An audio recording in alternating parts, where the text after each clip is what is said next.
Rooted in resilience, inspired by nature, powered by movement. The podcasts where healing meets empowerment. Let's rise and thrive together. And now, here are your hosts, Scott and Melissa.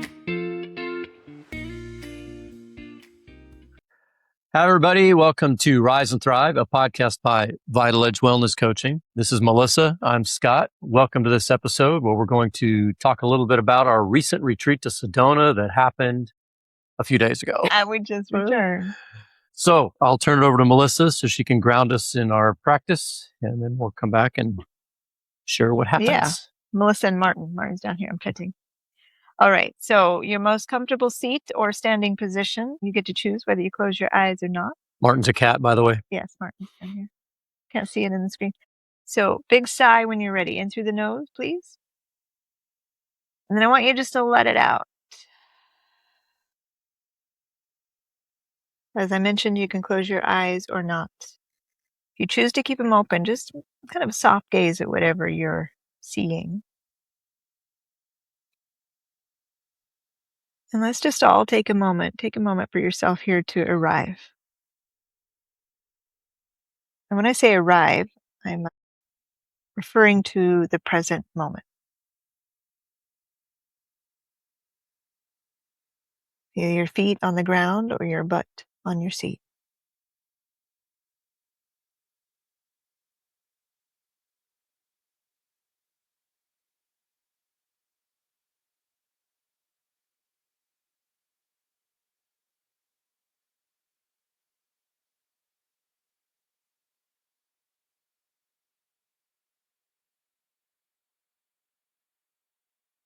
And very simply in this moment, I'm going to ask you to travel through your body and notice any area that you might feel a little sensation of tightness or warmth or heaviness. Not to judge it, not to fix it, not to analyze, but simply notice. Maybe it's a little tightness in the jaw. Maybe it's a little sensation in the chest or the back. Doesn't necessarily have to be pain or discomfort. I'm going to ask you just to bring your awareness there, not even breathe into it, just simply notice it.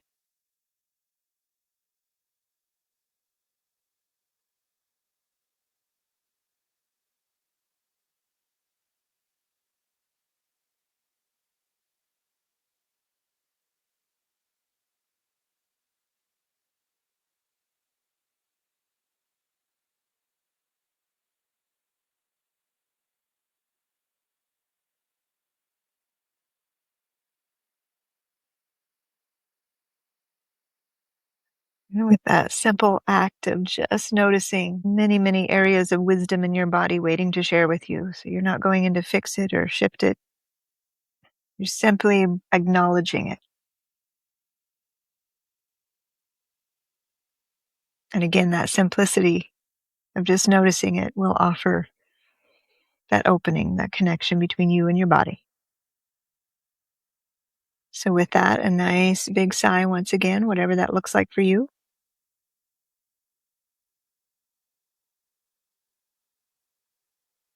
And then you're welcome to open your eyes if they're closed or look around a little bit.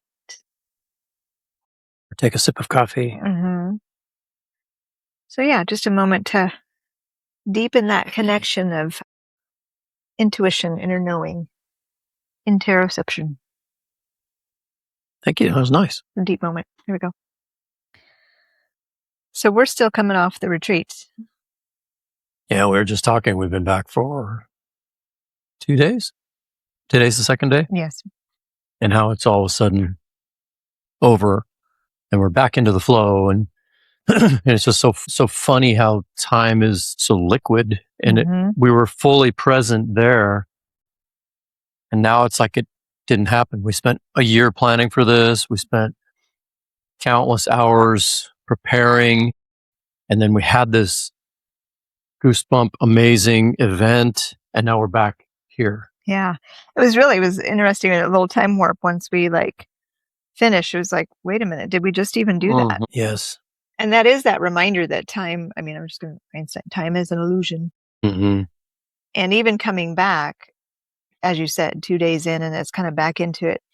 At the same time, we're still letting it land. Like I'm starting to come back to my routine, but my routine is shifting a little bit. And so I'm honoring that, a retreat sometimes doesn't show up immediately, the effects of it. And so allowing it to digest for all of us. And some of our retreat goers are still finishing up a couple days there. They're steeping it in a little longer. And so, yeah. So, well, our theme was come home to yourself.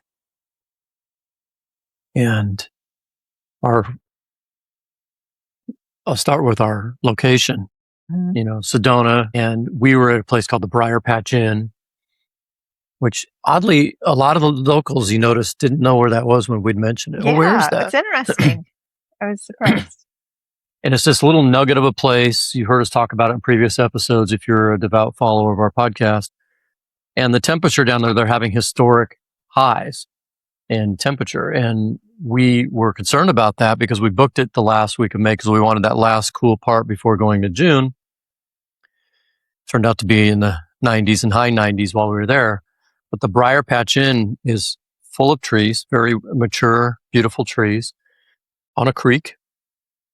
And there's some grass, and it was an oasis from the heat. Yeah. Even though it got hot there.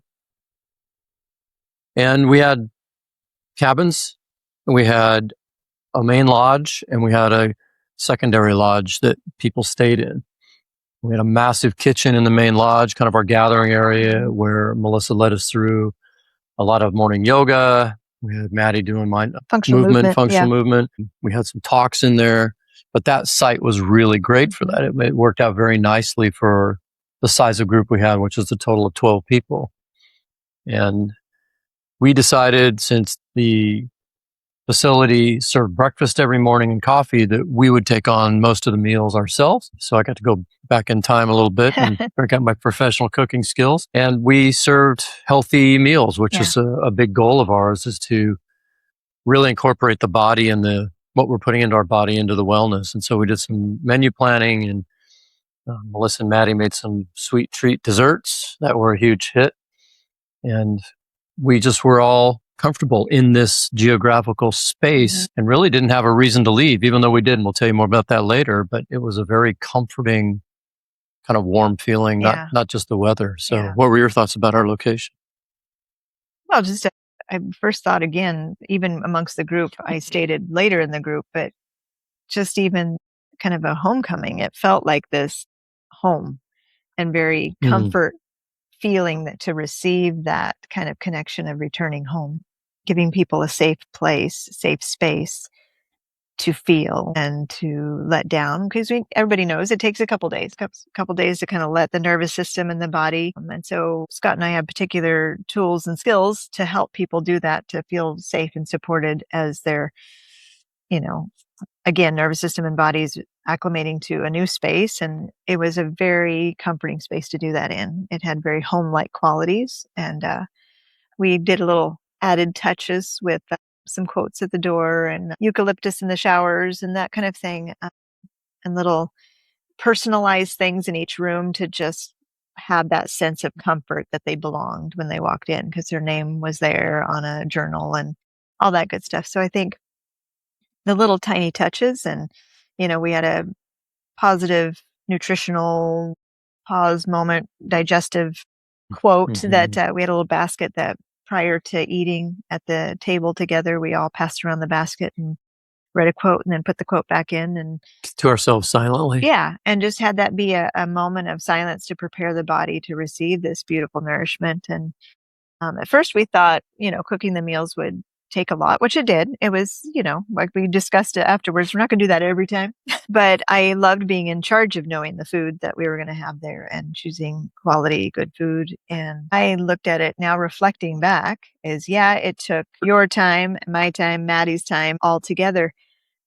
At the same time, it allowed for each of the participants to have one-on-one interacting individual time with each other. And it was beautiful to watch how they all kind of made their rounds. And I don't think consciously. And they all kind of united at different times. As, we used some of that free time to prepare food and stuff like that. They were connecting, or they were having silent time for themselves and being in nature and finding the coolness of the river and,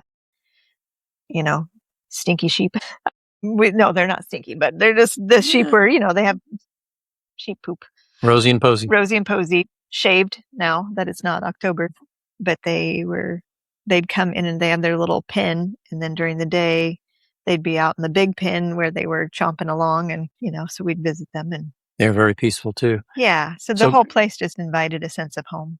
Going back to your comments about people bonding during food prep time, I actually told the group one day that I had such joy. I think it was after dinner, and they were sitting around the table. We had one big long table, and we were in the kitchen putting things away or preparing dessert or something. And I just had the greatest feeling listening to them laugh. Yeah. These mostly people didn't know each other. There were some people who had some relationships, came with friends or whatever, but most people didn't know each other. And in that moment, I even feel it right now, they were just laughing and joyful with belly full of food and had a relaxing day. And they were learning about each other. I heard people saying, well, tell me about this. And, well, what do you do about that? And what about your family? And it was just so cool. And it's kind of the early tribal essence of what we were as people before the distractions of the modern world. Yeah. And there were no cell phones involved. There was no cell phones at the table. Yeah. In fact, you recognize that now? There was just people being people. Yeah. And people listening to one another. But the laughter and the poking of fun of people who just met each other was so awesome. And we even had another participants share that even though some people came knowing each other, they didn't isolate. It wasn't like cliquish or whatever, like you kind of bond with who you come with. All. Everybody just interweaved together, and it was just, like I said, I even mentioned during the retreat, I mentioned to Scott that all of the people felt like family members, like that comfort of, I could totally be in my PJs with them. Like it was not, sometimes you go on big retreats. This is big retreat.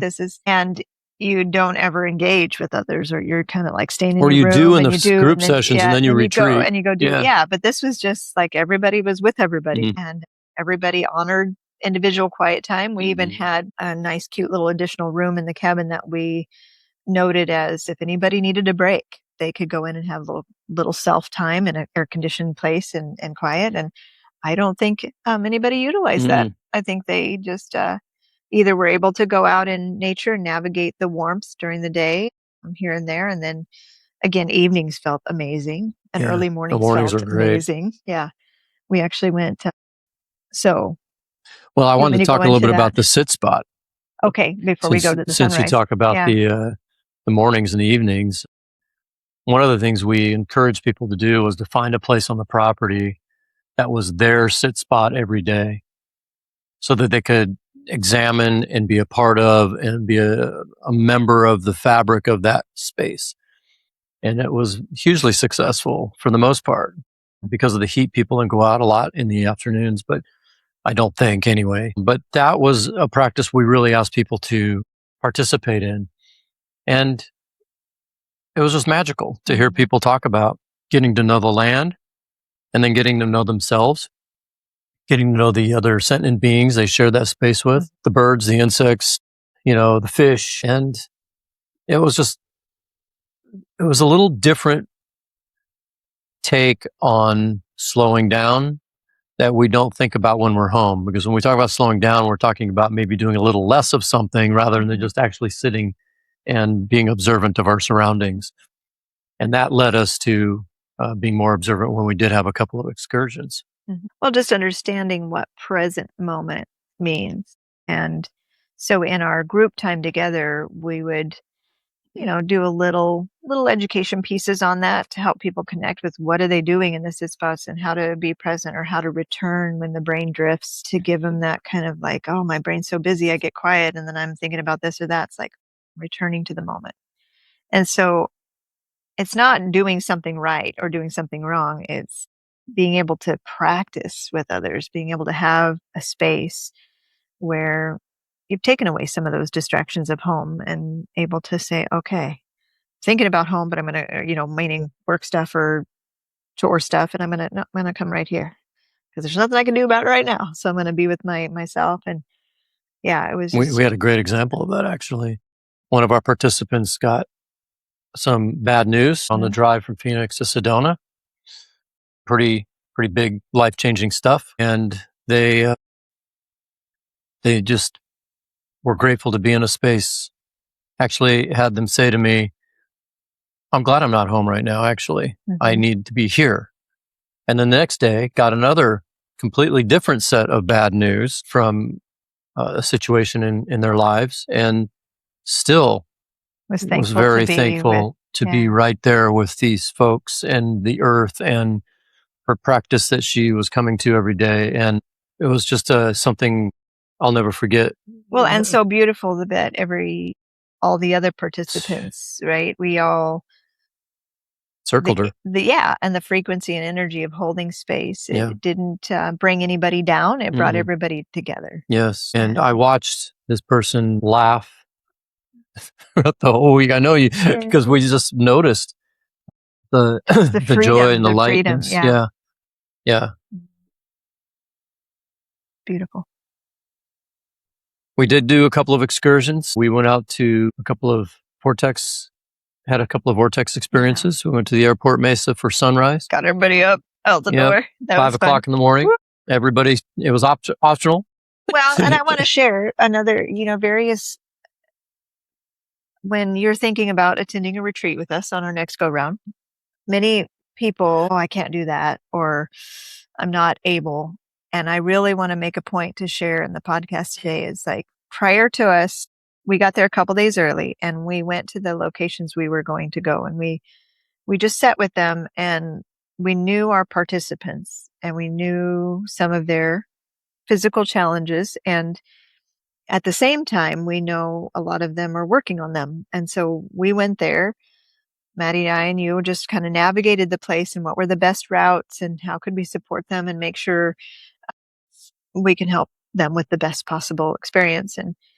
And so it just blew us beyond that. All of them were willing, and the couple of them that we were wanting to make sure felt very supportive took on the challenge one step at a time, and felt you could just see the glow in their face and the confidence that their body was able to do that. And so I'm sharing this because if you're questioning like, oh, I just can't and I wouldn't be able, that's one of the things in my practices is that through the physical work is that we want it to be accessible for all. Yes. And so if you feel like you're limited, please don't hesitate to reach out and know that, we can share even more about how we'll, because a lot of people like this individual that I'm talking about, like simply thought they weren't going to be doing anything like that ever again. Yeah. And now this person has traveled again. I've been on the plane twice in the last, 2 different trips in the last couple months that they never thought they would do ever again. And so it's just been beautiful to see that. And more than one of the people that attended. Well, one other person had an injury before the retreat and was very upset because they're very fit. And they work out and run, and they were feeling low that they wouldn't be able to participate in yoga and do the hikes, and they rocked it. Still had a little bit of a walking boot on, but still rocked it. And so there was a lot of confidence building moments in these excursions. The sunrise, if you've been to Sedona, maybe you've been to the airport Mesa, where to watch the sunrise is kind of a thing to do there. But it was simply amazing to watch that sun come over that ridge and feel that wind being pushed by the warm air onto us. And it was just us almost. It was like there was hardly any other We picked the right day. We did. Yeah, it's usually very busy. We were all just quiet and meditative. Very meditative. Yeah. We went out and saw some sights after that, drove around a little bit, and went to the second vortex later that day, which was Holy Cross Chapel, built in 1956 on a hill. Beautiful sanctuary with windows looking out over the valley. Amazing music playing. Amazing music. Yeah. And it was getting hotter a little later in the day. We spent quite a bit of time up there, and those were our two energy vortex experiences, and truly a bonding moment for all of us in both of those. Yeah. And then we got to go look at the stars. So yeah, and we did eat out one day. We went to Pisa Lisa. I'm going to do a plug for Pisa Lisa. Hopefully they'll hear this and send me a discount since we were in there like 8 times the whole trip. But Pisa Lisa is a great restaurant in Sedona that's owned by Lisa Dahl, who's a famous chef who owns many restaurants called the Dahl, has a company called the Dahl Group there. And we just had a blast. We find that it's very magical to isolate a little bit, spend time together and kind of ground, and then go out one time. Yeah. And we just laughed. We just had so much fun. We had the servers involved, and we just had a great time. And then we all came back to and rested in the afternoon and sat on our sit spots and meditated and did whatever. And I don't know if we had a mindful movement that day, but we did very little because that evening was the next evening. It was the next evening. We weren't going to do 5 a.m. and that. It was the following evening. We went out and saw the stars. But yeah, we went to this particular spot and we got to utilize these goggles that can magnify 300 times? Yeah, military grade night vision goggles, not available to anybody publicly. There's a whole story behind how these people run this tour group and have these. That's a different story. But yeah, 350 times increase to be able to see things in the sky. I mean, it was pretty interesting. Very interesting. Yeah. Good, fun night again. Very fun night. Yeah. Lots of laughing and bonding. We were tired by the time it was over. It was long, but it was very, very interesting and very entertaining. And those were our outside of the compound, outside of the home. Outside of the green tree. We did go to that same day we did our tour with the vortexes. We stopped by Tlacapeke, which is a art retail area, and let people shop around and look at some Sedona, Arizona artwork. And we had a couple hours there before we went home. Yeah. Almost forgot about that. So we had a nice blend of things, right? It wasn't just busyness to be busy, and we allowed people kind of do their own things. And that's one thing about our retreats that people have commented on. This is our second retreat that people have commented on. They appreciate how much space there was in the agenda, the itinerary. What we don't want is for people to come from schedule to a retreat, which is schedule. And I've been thinking about this word retreat. What are we retreating from? Why do we call it a retreat? I'd like to call ours something else. I don't know what it is, but I don't want people to feel like they have to retreat from something. So I'd like y'all to consider that when you go on retreat, whether it be personal or signing up for a big one, what are you retreating from? Is it not a retreat, or is it a deepening of an experience that you're already practicing? Is it an alternate experience from what you're already doing in your life that you'd like to bring more things back to? I'm not sure retreat fits. Maybe it does. I'm brainstorming live and online. Sorry, the show. Retreat. Yeah. To me, it's like it's a clearing of the clutter, because it's easy to get back into the busyness, and as we have the last 2 days. Yeah, let one day blend into the next, and next thing you know, another week's by, another month's by, and you've just been busy taking care of stuff. And I think what the retreat does is help you step out of that to regain connection with those things that maybe has gotten lost a little bit as some of that busyness has come in on your life.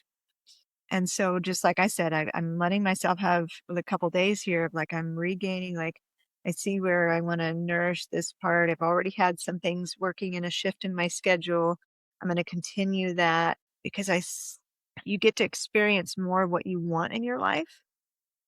And then with the support, because we are going to do a follow-up connection with each of our participants to support that continuing not because something was wrong or missing, but more of that connection of what they wanted to implement and have in their lives, Right. experience. And even something new that they maybe gained from the retreat that they want to have support on. Yes. For, weaving in and making it a part. So then that becomes part of your foundation, your way of being that you retreat to within your daily life to secure your connection to home. And then that's why continual retreats are good, to go back and Refresh and reconnect with those things. And so that's what we're doing, is creating that space. And that's why we wanted to bring in, not to have you go home with all these different tools, like I do this and this, but to expose your body to what it feels like to being nourished, to have laughter in your day. Because I've had that thought. I've gone days without laughing, Sad. But it's like, seriously. And it's Mhm. like, how do you want your life to be in that? You have power and choice in that. I don't believe you've gone days without laughing, because I know you laugh at yourself all the time. Can't wait to hear from our participants. Our WhatsApp community group is just blown up, and people they're talking about it there a lot. But you may hear some snippets from them in their own words from their experiences. We do not currently have another retreat planned. We are in the planning of what that looks like. That's right. We have some ideas, but we're going to take our time on this one, and we're going to keep you posted on what's coming next. Vital Edge Wellness Coaching is a collaborative event. Is it a collaborative entity between Optimal Living, Melissa's company, and Scott Sadler Coaching, my company. And we are essentially a retreat company where we bring both of our skill sets to the fore. And so was kind of a pet project that's turned into a mainstay. We were talking on the flight home how uber successful this has been after only 2 retreats. And we define success maybe differently than others, but we feel like this is a success moving forward. And so we are available to work with you with either of our individual entities. If you'd like to go on retreat, Vital Edge Wellness Coaching is the place. You can find Melissa at optimallivingsalem.com. You can find me at scottsadlercoaching.com or elevateunderpressure.com. And we'd love for you to leave a review on our podcast, rate our podcast. That just helps get the word out to people who don't know about us. And anytime you have any questions or you'd like to be on the show, or even just let us know. We are here, we're open, and we love to have conversations with people about their wellness journey and what they do and what works for them or what doesn't work for you. That's equally as important. So, and then finally, I'd like to give a shout out to the Briar Patch Inn. The staff there, top notch. The owner is 92, 93, something like that. She's still on site. She still cares.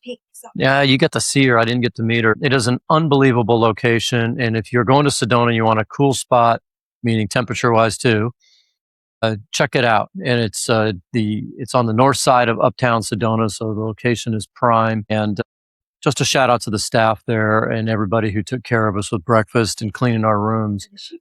And the sheep, Rosie and Posey. Thank you so much for your peaceful sheepfulness. I want to add it too. A lot of people with, Instagram. Maddie's going to put a little montage. She just was working on it last night, so a little sneak peek of all the photos coming in. Sweet. Because we really encourage people. Like one of my other clients, she goes, "How was the retreat? Wanted to hear all about it." And it's like, I didn't see much on Instagram. I thought, well, we actually encourage people not to use their phones a lot. So we weren't on social media and all that. But everybody on WhatsApp right now is sharing all their photos and that they've captured. And Maddie's going to put a nice little montage together. So you can follow us on Vital Edge. What's our thing on? VitalEdgeWellnessCoaching.com. You can go there to find our socials, though. Right. And you can go to Instagram to find Vital Edge Wellness Coaching. And same thing on our website. So you can follow Yeah, do check out our Instagram page and follow us there and keep updated with things going on here. And in the meantime, we will see you on our next episode. Thanks for being here. And don't forget to take care of yourself and others. And we'll see you next time on Rise and Thrive. Yeah. Namaste. Thanks for tuning in to Rise and Thrive, a podcast by Vital Edge Wellness Coaching. If you found this episode meaningful, please rate, review, and share it with someone who might need it. For upcoming retreats and to join the Vital Edge Wellness community, head to VitalEdgeWellnessCoaching.com. Let's rise and thrive together.